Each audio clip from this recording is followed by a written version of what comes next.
जय हिंद दोस्तों, स्वागत है आपका हमारे YouTube channel N geography UGC NET JRF में। फ्रेंड्स, जैसा कि आप जानते हैं हम लोग पढ़ रहे हैं जो है सॉल्व कर रहे हैं एमसीक्यू को। और एमसीक्यू में लास्ट क्लास में हम लोगों ने देखा था क्लाइमेटोलॉजी के 75 क्वेश्चन हो चुके थे। आज उसी क्रम में हम लोग आगे बढ़ते हैं और जो 25 क्वेश्चन आपके शेष बचे हुए हैं उसको हम लोग सॉल्व करते हैं। तो चलिए बिना किसी देरी के हम लोग स्टार्ट करते हैं क्लाइमेटोलॉजी के जो है कुछ क्वेश्चन को और देखते हैं। बहुत अच्छे अच्छे क्वेश्चन हैं, आपके इसके सारे कंसेप्ट क्लियर हो जाएंगे। मैं इसका ये दावा नहीं करता हूं कि जो आप सॉल्व करेंगे यही एग्जाम में आएगा, लेकिन मैं इतना दावा आपसे जरूर करता हूं कि यदि आप डिसिप्लिन वे में सारे क्वेश्चन को सॉल्व करते हैं और जो भी क्वेश्चन का जो कंसेप्ट है वो आप सोचते हैं, आप जब कहीं पर जो है लिखे हुए हैं, पढ़े हुए हैं, वो आपके दिमाग में अगर रिपीट हो रहा है तो इसका मतलब आपकी तैयारी अच्छे से हो रही है। अन्यथा आप लोग खुद समझदार हैं, हमें कहने की जरूरत नहीं है। ठीक है, तो आगे आइए।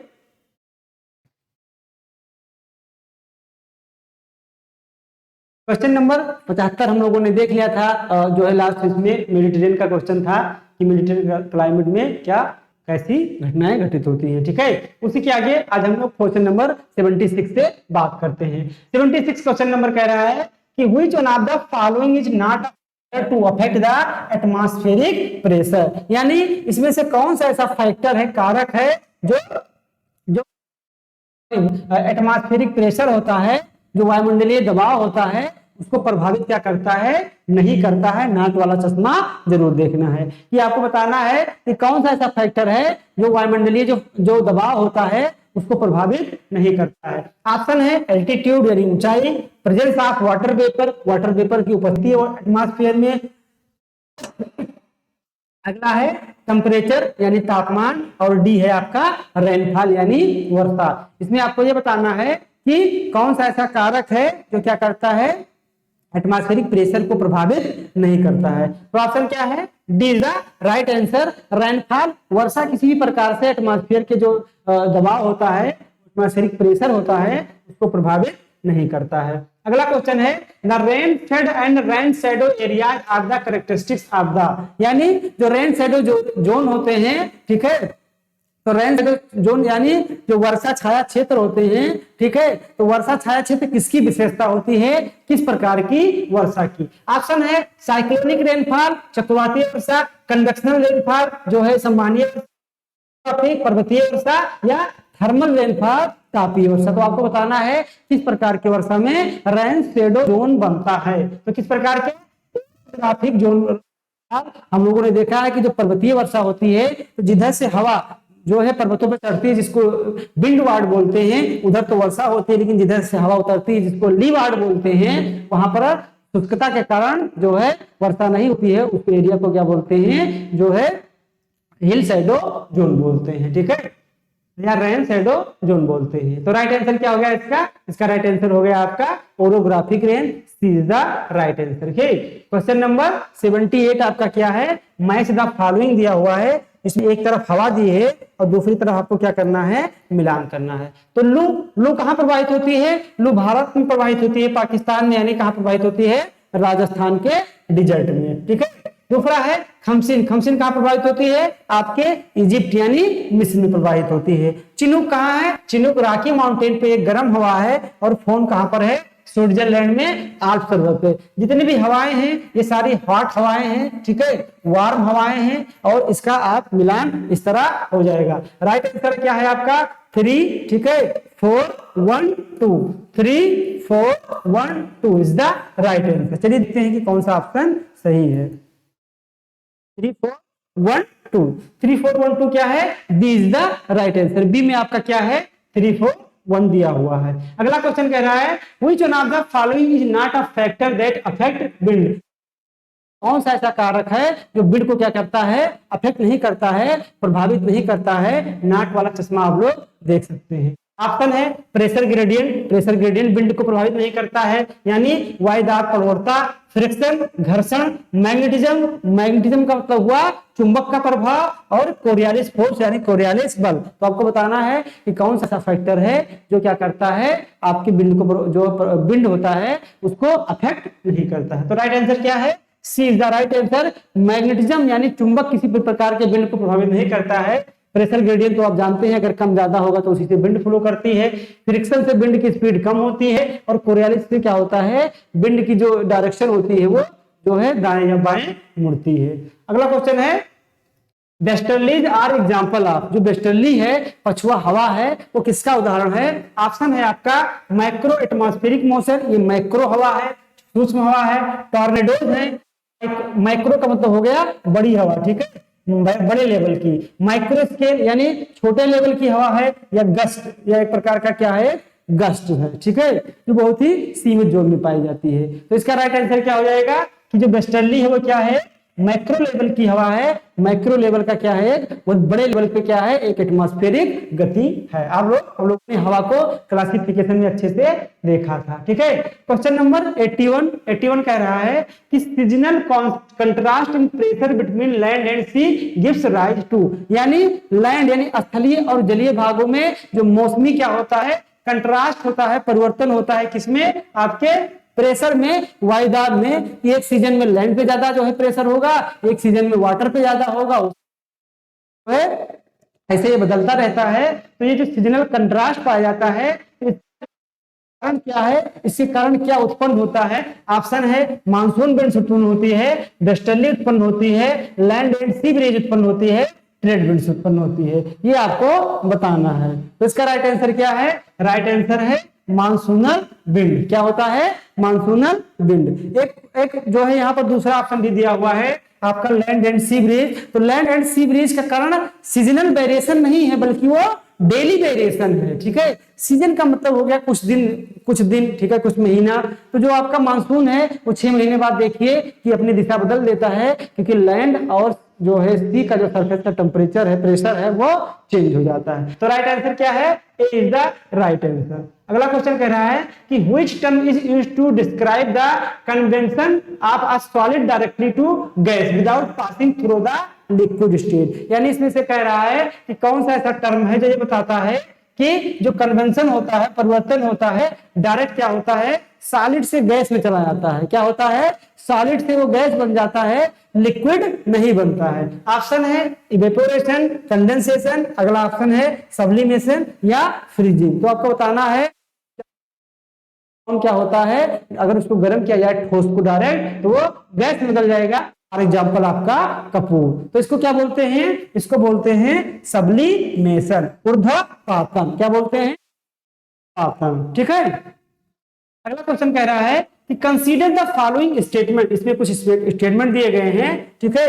और क्या कह रहा है कि कौन सा स्टेटमेंट आपका क्या है, इज करेक्ट है, कौन सा स्टेटमेंट सही है। पहला है कि polar front jet stream are formed due to convergence of contrasting air mass. यानी पोलर एरिया में जो पोलर फ्रंट होते हैं, जो पोलर फ्रंट पाए जाते हैं, वो इसलिए होते हैं क्योंकि वहां पर क्या होता है, हवाओं का कन्वर्जेंस होता है। तो बात बिल्कुल सही है कि पोलर एरिया में क्या होता है, वेस्टर्ली और ईस्टर्ली, जो पूर्वा पोलर हवा होती है, दोनों ये क्या है, गर्म है, ये ठंडी है, इसमें कंट्रास्ट है, इसके कारण यहाँ पर फ्रंट बनता है, उसी को बोलते हैं पोलर फ्रंट। तो पहला ऑप्शन क्या है, बिल्कुल राइट है। फ्रंट मतलब वाताग्र। दूसरा है tropical easterly jet stream play an important role in the formation of Indian monsoon. यानी जब पूर्वा जेट स्ट्रीम है वो भारतीय मानसून के फॉर्मेशन में, निर्माण में बहुत ही महत्वपूर्ण भूमिका।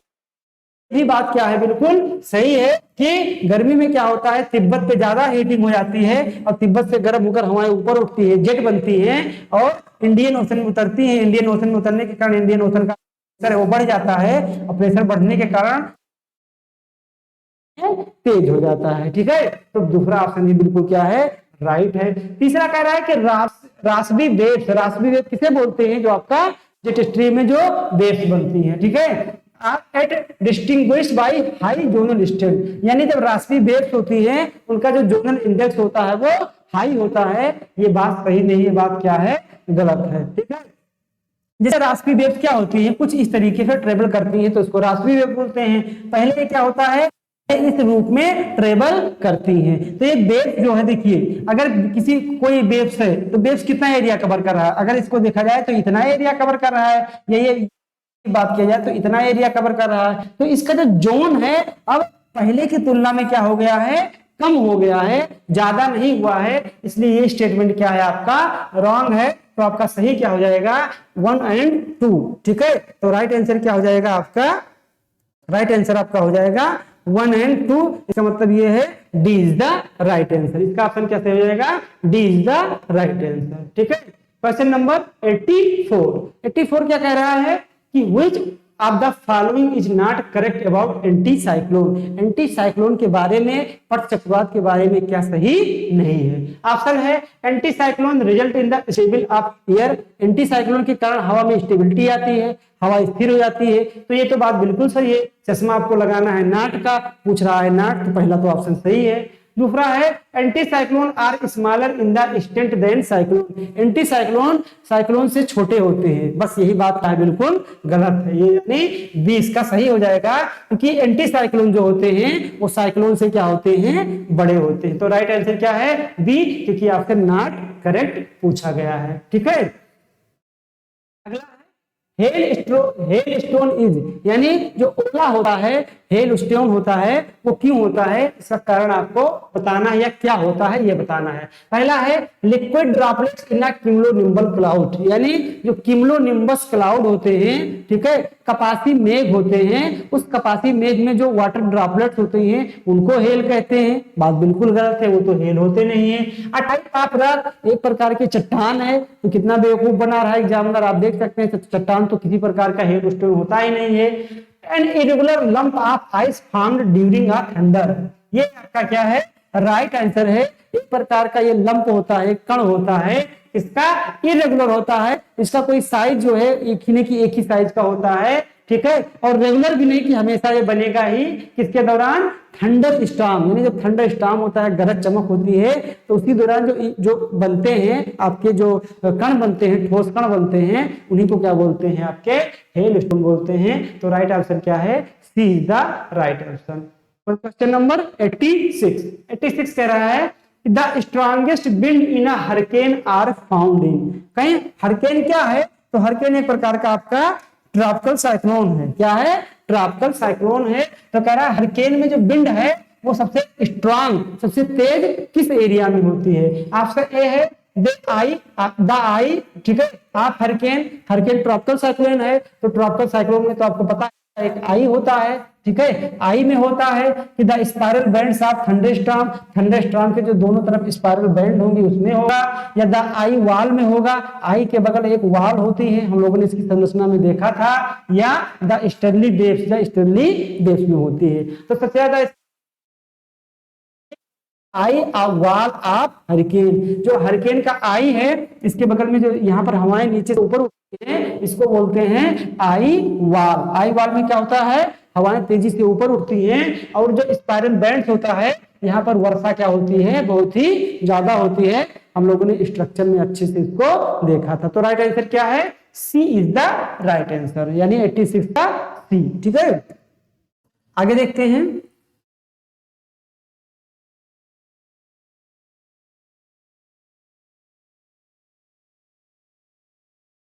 Question number 87, hurricanes are known as in Australia.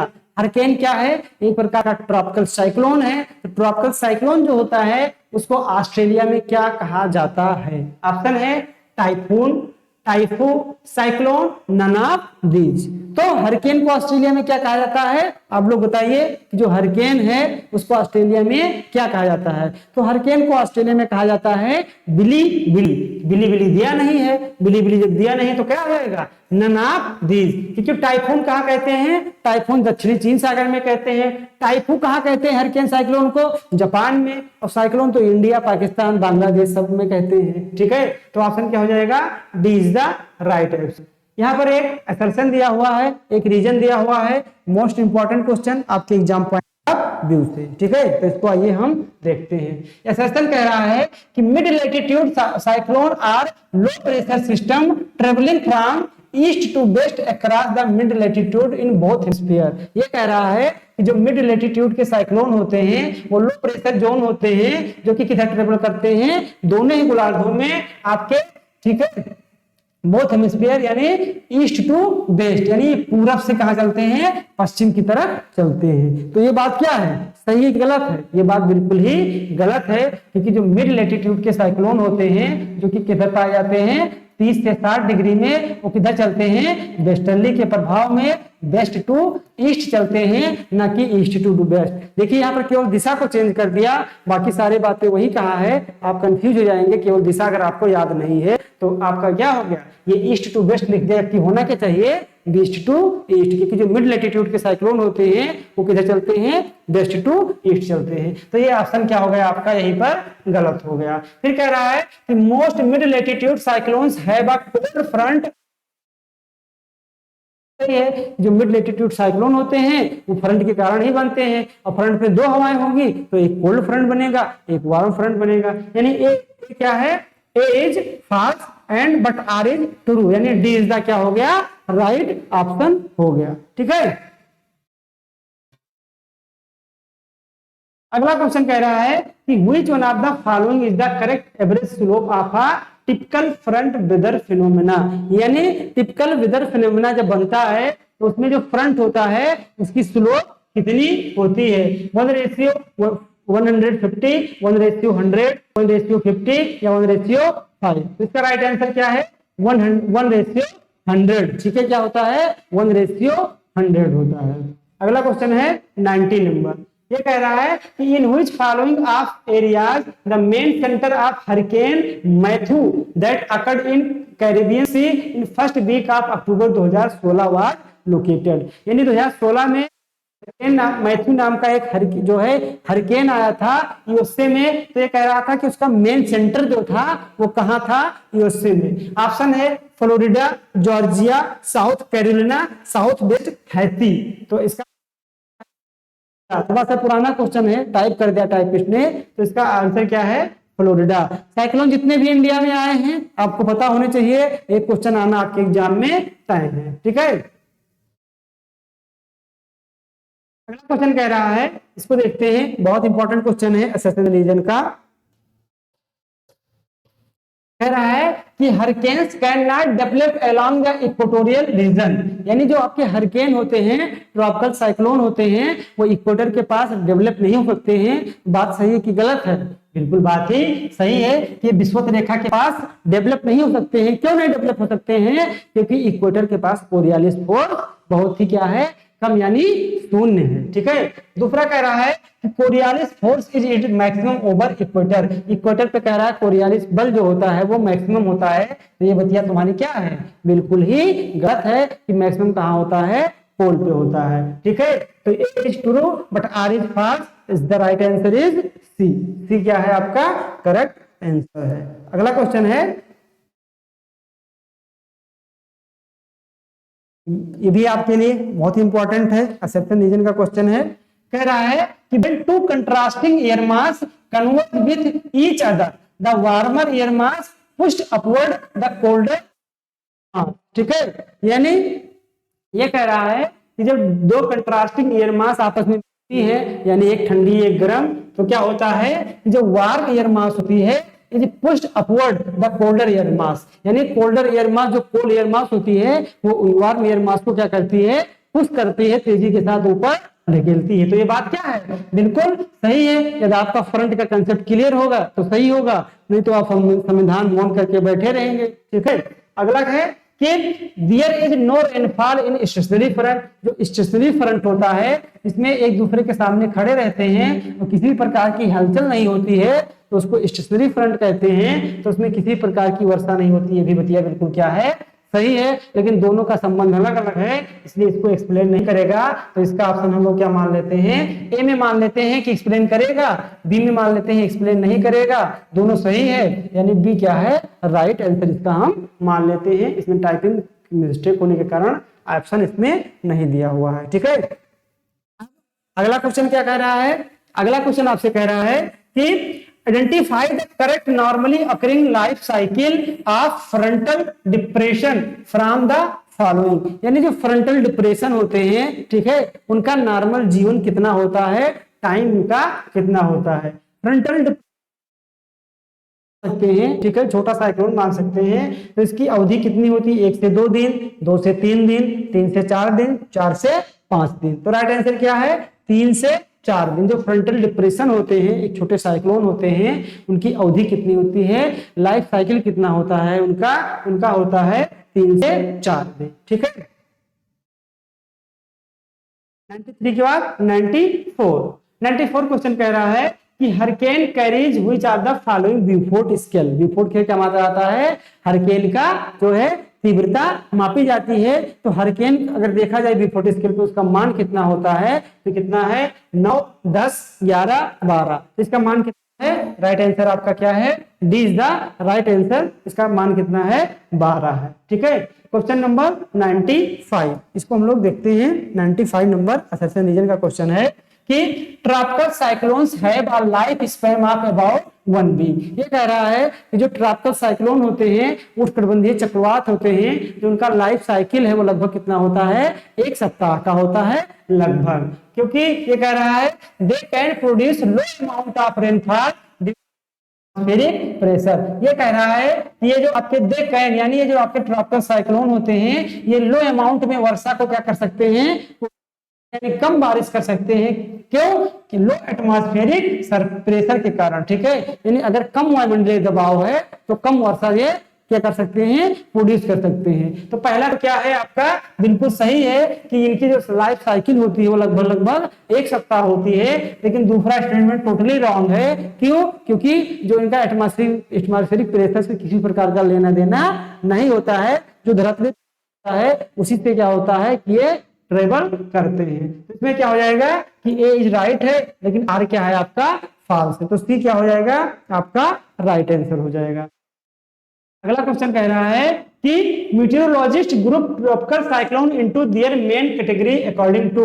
यानी जो मौसम विज्ञानी हैं, मीटियोरोलॉजिस्ट हैं, वो ट्रॉपिकल साइक्लोन को जो कैटेगरी डिवाइड करते हैं वो किसके आधार पर करते हैं? ये कौन सा ट्रॉपिकल साइक्लोन है या ये सुपर साइक्लोन है? तो कैसे बताते हैं कि साइक्लोन है, सुपर साइक्लोन है या डिफरेंट उसकी क्या करते हैं? कैटेगरी में डिवाइड करते हैं। कौन सा आधार लेते हैं? ऑप्शन ये है barometric pressure in the I system. उनके जो आई होता है, आंख होता है चकुआ का, उसमें प्रेशर कितना है इस आधार पर। प्रेसिपिटेशन यानी उनसे वर्षा कितनी होती है। डायमीटर ऑफ द स्टॉर्म, कोई भी तूफान का डायमीटर यानी वो कितना चौड़ा है, बड़ा है, या विंड वेलोसिटी या उसकी स्पीड, हवा की स्पीड कितनी है उसके आधार पे। तो राइट आंसर क्या है? Wind velocity. इसी विंड वेलोसिटी के सहारे ही हम बताते हैं कि ये साइक्लोन है या सुपर साइक्लोन है या कौन सा प्रकार का विंड स्टॉर्म है। तो right answer D is the right option, ठीक है। अगला है कि B Bjerknes model is related to. यानी जो बी बर्कनीज थे, एक नॉर्वेजियन जो स्कॉलर थे, विद्वान थे, बी बर्कनीज और जे बर्कनीज दोनों भाई थे। तो कह रहा है कि बी बर्कनीज का संबंध इससे ऑप्शन है ओरिजिन ऑफ एंटीसाइक्लोन। एंटीसाइक्लोन यानी पट चक्रवात की उत्पत्ति में। Origin of mid latitude cyclone यानी जो मध्य अक्षांश के चक्रवात है, ठीक है, उसके ओरिजिन में। या कह रहा है ओरिजिन ऑफ ट्रॉपिकल साइक्लोन जो उष्णकटिबंधीय चक्रवात है इनके ओरिजिन में। या ओरिजिन ऑफ मानसून के उत्पत्ति में। तो राइट आंसर क्या हो जाएगा? Origin of mid latitude cyclone यानी मध्य अक्षांशीय जो चक्रवात होते हैं उनकी उत्पत्ति में क्या है? बी बर्कनीज ने उसकी उत्पत्ति संबंधित क्या दिया था? सिद्धांत दिया था, ठीक है। अगला क्वेश्चन है कि which of the correct sequence of the cloud types in warm front away from its trailing edge। यानी ये कह रहा है कि बात किया जाए कि धरातल से ऊपर जाएंगे तो अगर आपका क्या बनता है? आपका बनता है इस प्रकार का फ्रंट बन रहा है, वार्म फ्रंट बन रहा है, तो उसमें बादलों का क्रम क्या होता है, ठीक है। तो धरातल से नीचे जाएंगे या ऊपर से नीचे आएंगे तो सबसे ऊपर बनता है सीरस क्लाउड। सीरस क्लाउड के बाद क्या बनता है? सीरोस्ट्रेटस। सीरोस्ट्रेटस के बाद क्या बनता है? एल्ट्रोस्ट्रेटस। और एल्ट्रोस्ट्रेटस के बाद सबसे नीचे बनता है निम्बोस्ट्रेटस। ये क्वेश्चन आपके एग्जाम में 100% चांस है पूछा जाने का, क्योंकि कई बार पूछा गया है कि आपका जो साइक्लोन है वार्म फ्रंट है, इसमें बादलों का क्रम ऊपर से नीचे कभी पूछ लिया जाएगा, कभी नीचे से ऊपर पूछ लिया जाएगा। इसमें एक शब्द दिया था अबे from its trailing edge. Trailing edge जो इसका एज होता है, किनारा होता है, उससे दूर जाते हुए। दूर जाते हुए का मतलब क्या हुआ कि इसका किनारा यहाँ से शुरू होता है, इससे दूर जा रहे हैं। तो नीचे निम्बोस्ट्रेटस, एल्ट्रोक्यूमुलस, सिरोस्ट्रेटस, सिरो यानी निम्बोस्ट्रेटस, एल्ट्रोस्ट्रेटस, सिरोस्ट्रेटस, सीरस क्लाउड यानी D is the right option. D क्या है आपका? बिल्कुल सही उत्तर है, ठीक है। क्वेश्चन नंबर 99, ये आपका फार्मगेट बाबा है। और आपको हमने कल भी बताया था, आज भी मैं बता रहा हूं कि हॉर्न का मतलब क्या होता है, कांटा। तो कांटा कितना नुकसानदायक होता है आप समझदार हैं, ठीक है, हल्के में मत लीजिएगा।